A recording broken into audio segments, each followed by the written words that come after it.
Today's episode is about writing. My partner Lior just had a birthday a couple of days ago, and I bought him a present, an old-fashioned typewriter, because he just published his first book and he's really into writing right now. So I thought it would be kind of like a nice present, and also perhaps if he chooses to actually write on it, allow him to write without internet connection and without distractions.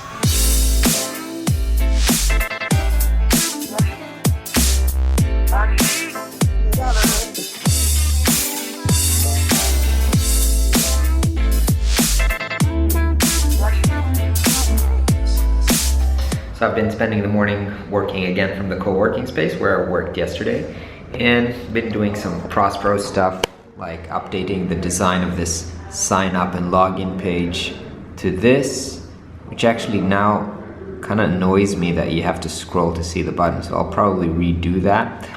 And I'm heading for lunch with the New School gang, give Lior the present that I got him, and perhaps he'll share with us some of his writing tips.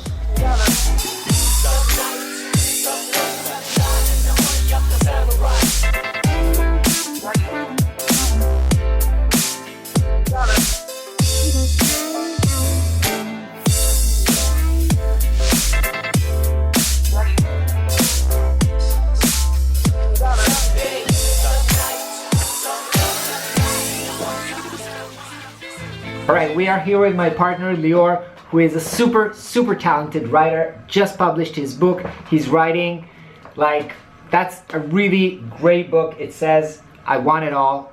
Hopefully it will be published in English soon. And Lior is writing such powerful emails for our 20,000 New School subscribers, 26 now. And people just love what he writes, and that, that creates both great marketing, and also that's how he wins proposals with clients. So I wanted him to give you a few of his tips to how to write really great stuff that brings some client, that makes people love you and trust you. Okay. Share some love. Okay, so hi guys. Well, I think the first thing, which is both hard and easy, is to be yourself, okay? It sounds easy, it's like supposed to be the easiest thing, just be yourself and be who you are, but actually it's really hard.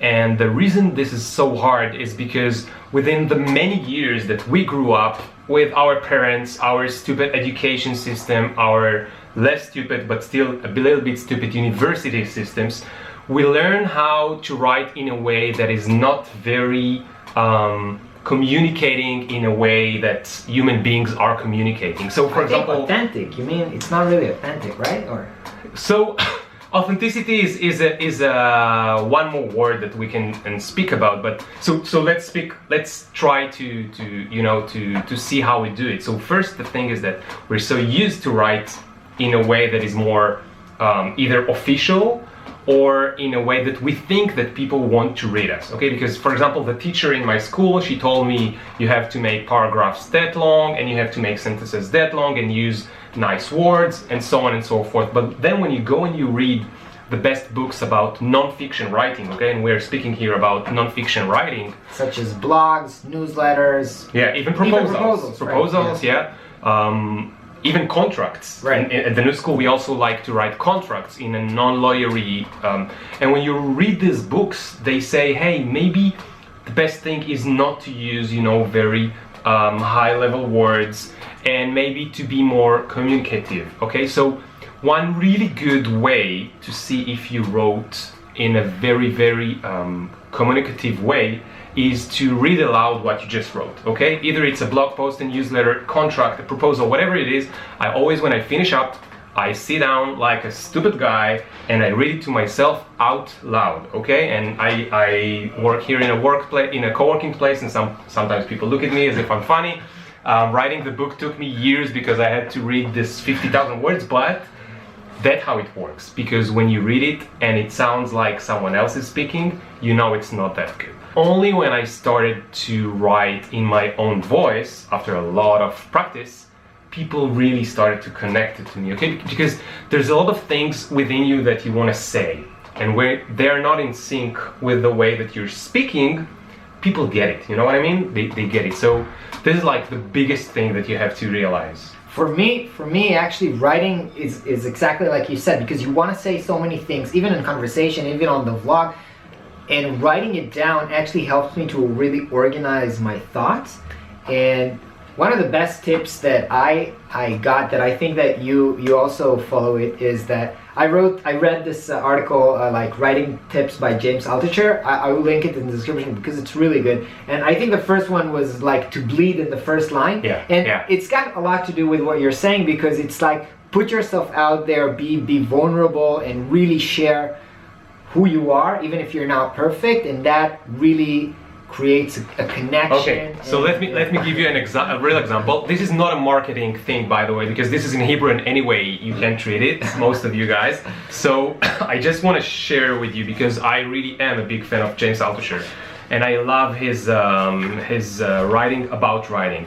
And then bleeding the first line. So this is the first line in my book. I don't know if you can see it with the focus, but it says in the you know, our stupid weird language, right to left, which is Hebrew, it says you need to fart a little bit more. Okay, and this is a true line said by I used to be in this kind of, how do you call it, treatment, a weird therapy, kind of therapy.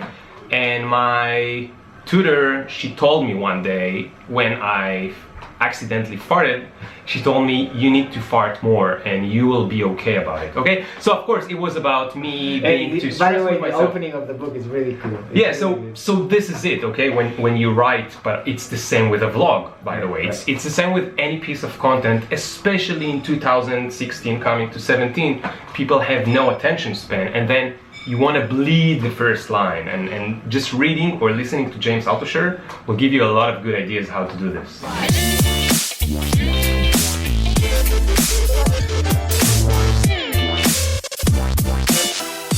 So another good day is over, and I'm heading home to hang out and spend the afternoon with Tommy, who's, by the way, feeling better, and went to the kindergarten today, so I got to work. That's always, you have to be grateful for being even able to work.